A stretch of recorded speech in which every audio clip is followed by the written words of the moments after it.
అగ్రవర్ణాలలోని పేదలకు రిజర్వేషన్ కల్పిస్తాననడం ఆహ్వానించదగ్గ పరిణామమని లోక్సత్తా వ్యవస్థాపక అధ్యక్షుడు జయప్రకాష్ నారాయణ అభిప్రాయపడ్డారు.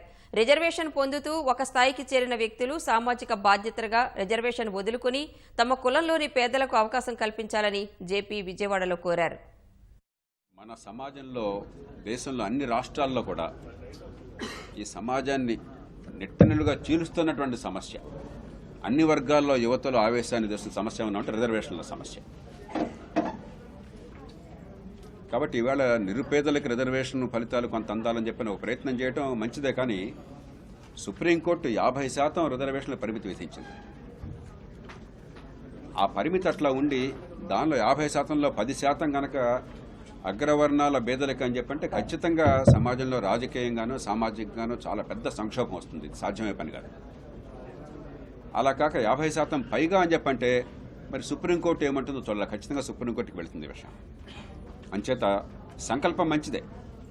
ఈవేళ జాతీయ స్థాయిలో ఉన్న ప్రభుత్వం కనీసం ఈ దేశంలో ఈ రిజర్వేషన్ల పేరుతో ఉన్నటువంటి ఈ కలహాలకి కొంతమేరకైనా మనం సామరస్యమైన పరిష్కారాన్ని సాధించాలి, అన్ని వర్గాల్లో ఉన్న పేదలకు కొంత న్యాయం చేయాలని చెప్పని సంకల్పించడం మంచిదే. కానీ దానికి చట్టపరంగా రాజ్యాంగపరంగా సుప్రీంకోర్టు తీర్పుల పరంగా ఇవాళ ఇబ్బందులు ఉన్నాయి. కాబట్టి భవిష్యత్తు ఏమవుతుందో చూద్దాం. అందుకనే మొదటి నుంచి లోక్సత్తా ఒక స్పష్టమైన వాదన ఈ దేశంలో మొట్టమొదటిసారిగా చాలా సమగ్రంగా పరిష్కారాన్ని లోక్సత్తా ప్రజల ముందు పెట్టింది. ఎన్నో రూపాల్లో రాతపూర్వకంగా పత్రికల్లో చర్చల్లో తీసుకొచ్చింది. కనీసం ఇవాళ ఈ జాతీయ స్థాయిలో ప్రభుత్వ నిర్ణయం ఒక చర్చకు దారితీస్తున్న ఆశిద్దాం. పరిష్కారం వెంటనే రాకున్నా కూడా పరిష్కారం ఉందని సాధ్యమని నమ్ముతున్నాం. మేము మొట్టమొదటిది మేము కోరేది రిజర్వేషన్లు పొందే వర్గాలు ఎస్సీ ఎస్టీ బీసీ ఏ వర్గమైనా సరే ఈవేళ ఉన్నత స్థాయి ఫలితాలన్నీ కూడా రిజర్వేషన్ వల్ల బాగా లాభం పొంది పైకి ఎదిగినటువంటి కొన్ని కుటుంబాలకు మాత్రమే చెందుతున్నాయి. ఇవాళ ఒక ఐఏఎస్ ఆఫీసర్ కొడుక్కో కూతురుకో రిజర్వేషన్ ఎందుకు? ఒక ఎమ్మెల్యే ఎంపీ కుటుంబాలకు రిజర్వేషన్ ఎందుకు? ఓ కోటీశ్వర్ల పిల్లలకు రిజర్వేషన్లు ఎందుకు? కులం పేరుతో. దానివల్ల ఏమవుతుంది? ఆ కులాల్లోనే నిజంగా వెనుకబడ్డ వాళ్ళు, బేదలు, వివక్ష గురవుతున్న వారు, కోకొల్లలుగా ఉన్నారు, అవకాశాలు లేని వాళ్ళు. ఆ కులాల్లో బేదలు నష్టపోతున్నారు.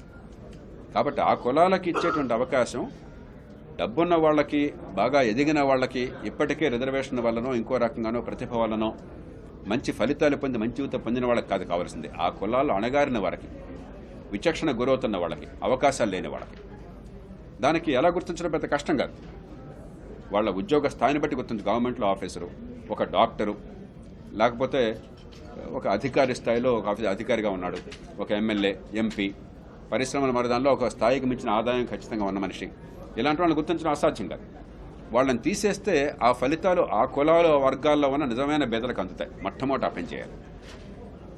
రెండోది, రిజర్వేషన్ పొందని వర్గాలకి 50% పరిమితి ఉంది కాబట్టి, సుప్రీంకోర్టు విధించిన పరిమితి సమాజం స్థూలంగా దాన్ని ఆమోదిస్తోంది కాబట్టి, ఆ పరిమితిలో పెంచడం సాధ్యం కాకపోవచ్చు. కాబట్టి పెంచినా కూడా ఒక స్థాయి దాటిన తర్వాత మళ్ళీ దేశంలో బోర్డంతా గందరగోళం చెలరేగుతుంది. కాబట్టి మీరు నిజంగా పేదరికం ఉన్న పిల్లలకు ఆ పేదరికాన్ని, వెనుకబాటుతనాన్ని, అవకాశాలు లేమిని గుర్తించడం అసాధ్యం కాదు. 2 ప్రమాణాలు తొలిగ్గా గుర్తించవచ్చు. తల్లిదండ్రులు ఏం చదువుకున్నారు? తల్లిదండ్రులకు చదువు లేకపోయినట్టయితే వాళ్ళకేమీ వ్యవస్థాగతంగా ఒక ఆర్గనైజ్ సెక్టర్లో ఉద్యోగం లేకపోతే, వాళ్ళు వ్యాపారంలో మంచి ఫలితాలు సాధించే స్థాయిలో లేకపోతే ఖచ్చితంగా తల్లిదండ్రులు చదువు లేకపోవడం, అలాగే పిల్లలు ఏ స్కూల్కి వెళ్ళారు, ఈ 2 చూస్తే నిజంగా పేదరికం చెప్పచ్చు. మీరు తహసీల్దార్ ఇచ్చే సర్టిఫికేట్తో పేదరికం చెప్పలేం. కానీ నా పిల్లలు ఏ స్కూల్కి వెళ్ళారన్నది ఖచ్చితంగా నా కుటుంబ పేదరికాన్ని సూచిస్తుంది.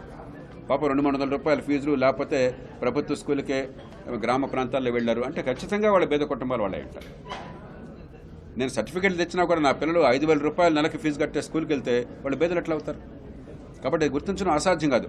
ప్రభుత్వానికి నిజంగా చిత్తశుద్ధి ఉండాలి. కానీ ఆ రకంగా గుర్తించి వాళ్ళకి మార్కుల రీత్యా వెయిటేజ్ ఇవ్వండి. రిజర్వేషన్ సాధ్యం కానప్పుడు కొంత వెయిటేజ్ ఇవ్వండి. ఉదాహరణకి ఓ కలెక్టర్ గారి కొడుక్కి అన్ని సౌకర్యాలు ఉండి, అన్ని అవకాశాలు ఉండి, ఖరీదైన స్కూల్లో చదువుకుంటూ 100కి 90 మార్కులు వస్తే, ఒక నిరుపేద కుటుంబంలో ఉన్నటువంటి ఒక రైతు కూలీకి, వ్యవసాయ కూలీ కుటుంబంలో ఒక అమ్మాయికి, ప్రతిభ ఉన్న అమ్మాయికి 87 మార్కులు వస్తే, ఆ 87 ఈ కుర్రాడు 90 కంటే తక్కువ ఎట్లా అవుతుంది?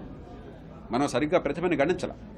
కాబట్టి ఆ అమ్మాయికి కొంత వెయిటేజ్ ఇచ్చామనుకోండి, పోటీ పడడం సాధ్యమవుతుంది. అన్నిటినీ మించి ఇవాళ సమస్య ఏమిటి? పాఠశాల విద్య పరమ అధ్వానంగా ఉంది. రిజర్వేషన్లు ఎక్కడ? అయితే కాలేజీల్లో, ఉన్నత విద్యలో, లేకపోతే ఉద్యోగాల్లో, ప్రభుత్వ ఉద్యోగాల్లో. ఆ కాలేజీలు ఉద్యోగాలు ఎప్పుడు? స్కూల్ విద్య బాగున్నప్పుడు.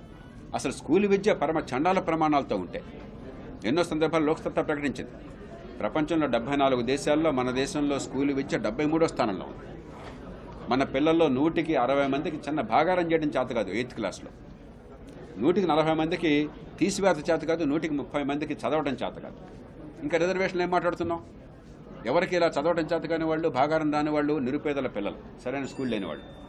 కాబట్టి పాఠశాల విద్యను పూర్తిగా మార్చి అత్యున్నత అంటే అది 9th షెడ్యూల్లో పెట్టారు. 9th షెడ్యూల్ 1973 తర్వాత పెట్టడం మానేశారు. ఇప్పుడు పెట్టాలన్నా సుప్రీంకోర్టు ఒప్పుకోదు. 9th షెడ్యూల్లో పెట్టిన వాటిని అవన్నీ కూడా ప్రాథమిక హక్కులకు భంగం అన్న కారణంగా కోర్టు ముందు పెట్టకూడదని రాజ్యాంగంలో సవరణ చేశారు. దాన్ని కూడా సుప్రీంకోర్టు పునఃపరిశీలిస్తోంది. సమయం పడుతుంది కానీ అది చెల్లుతుందో లేదో మనకు తెలియదు. కాబట్టి అదనంగా ఇతర రాష్ట్రాల చట్టాలను దానిలో పెట్టడం అనేది సాధ్యమైన పరిస్థితిగా లేదు. కాబట్టి ఇది ఒకరిని చూసి ఇంకోళ్ళు 60-70 అంటున్నారు, తెలంగాణ అంటున్నారు, కానీ ఈ సమస్య ఉన్నది. తర్వాత రెండోది, మనం కూడా ఒక నిజాయితీగా ఆలోచించాలి. ఒక జాతిగా సమాజంలో ఎక్కడో చోట సుప్రీంకోర్టు నిర్ణయం తీసుకోవాలి. ఎందుకంటే ఈవేళ కరవమంటే కప్ప కోపం, ఏమంటే పాము కోపం. రిజర్వేషన్లు లేనివాళ్ళు రిజర్వేషన్లు పోవాలని కోరుకుంటారు, ఉన్నవాళ్ళు ఉండాలని కోరుకుంటారు. రెంటి మధ్య సమతూకం ఎట్లా వస్తుంది? రాజకీయంగా సాధ్యం కాదు.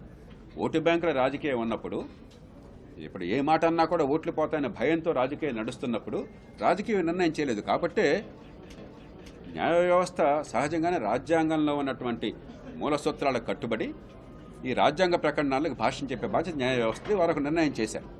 ప్రస్తుతానికి అది శిరోధార్యం ఈ దేశంలో. రేపొద్దున ఏమవుతుందో చూద్దాం.